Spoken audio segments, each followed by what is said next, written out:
die. Bomb that you bitch. You. Kill you. That's the sound of domestic terrorism. A voicemail left on a Texas abortion clinic's voicemail last month. Given the events today in Washington, D.C. and in Wichita, Kansas at Dr. George Tiller's church 2 Sundays ago, it is, of course, bone-chilling. Its aim is to intimidate the doctors and nurses and clinic workers and the people who are legally seeking medical services amid strident, sometimes lethal, sometimes merely ghoulish intimidation.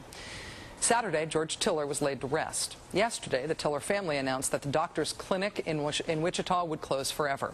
And today, the president of the extreme anti-abortion group Operation Rescue said that his group wants to buy Dr. Tiller's clinic in Kansas and move their headquarters into it.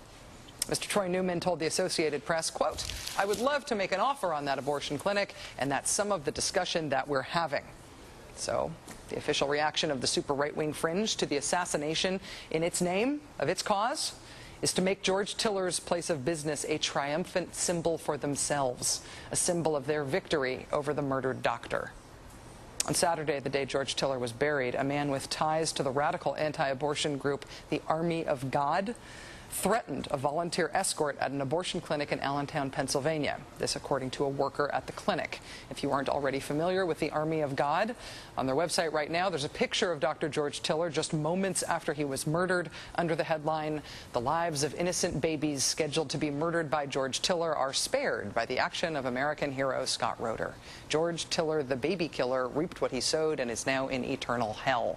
You can then scroll through the Prisoners of Christ portion of their website and see mugshots and descriptions of murders and attempted murders and bombings, all celebrating the perpetrators. The person accused of threatening the clinic in Allentown, Pennsylvania on Saturday has a prominent link on this website to his anti-abortion prisoner newsletter. His website says, quote, "Because I believe we should use every legitimate means, including force, in our attempt to protect those being tortured to death, I want to hear from people who have been forceful." And it is the same man who on Saturday allegedly walked up to a volunteer at the clinic in Allentown and said, "How do you prefer to die? By knife or by bullet?" Joining us now is Jennifer Boulanger. She's executive director for the Allentown Women's Center and a member of the Abortion Care Network, a group of independent abortion clinics across the country. Ms. Boulanger, thank you very much for joining us. Thanks for inviting me. Was what I just described there an accurate description of what happened at your clinic last week? Frighteningly, yes. Yes, and Mr. Dunkel pickets my home, the home of our physician, and also the home of several doctors in Pennsylvania and New Jersey.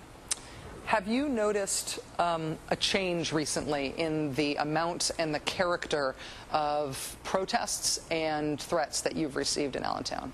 Absolutely. We've had malicious calls, not a bomb threat, but calls similar to the one you played in Texas. We've been targeted by a number of malicious calling events. We've been targeted since the beginning of the year. I think abortion providers across the country have been targeted since Obama was inaugurated, but now since Dr. Tiller has been murdered, it's just they feel even more empowered, and we're seeing an anger that we've never seen before. That's what we're trying to document here, because we've been hearing this over and over again, that the Tiller murder was part of what has been a spike in the last few months in threats, harassment, violence, and the character of protests against abortion providers. Now, as you mentioned, we spoke with other members of the Abortion Care Network, of which your clinic is a part today. We heard more stories of intimidation. Outside of a clinic in North Dakota today, a man reportedly held a "Tiller deserved it" sign and told other protesters that they should promote assassinations. In Texas, as you said, that bomb threat voicemail that we played earlier was part of a chain of suspicious activities. One protester got inside the clinic and threatened a patient. A broken security camera was accompanied by this unsettling fact that one of the protesters somehow knew that their surveillance camera had been disabled. Is it your experience that the Tiller reference is essentially becoming sort of a touchstone for people, that it's becoming a way that people indicate that they're in favor of violence? Absolutely. I mean, he's always been a target, but we've always been experiencing violence, and it's been a slow increase. It's like a slow boiling pot.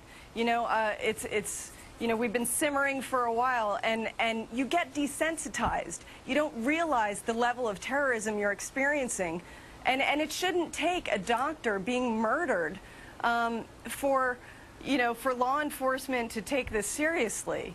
We need more prevention efforts. We need buffer zones. We need the feds to educate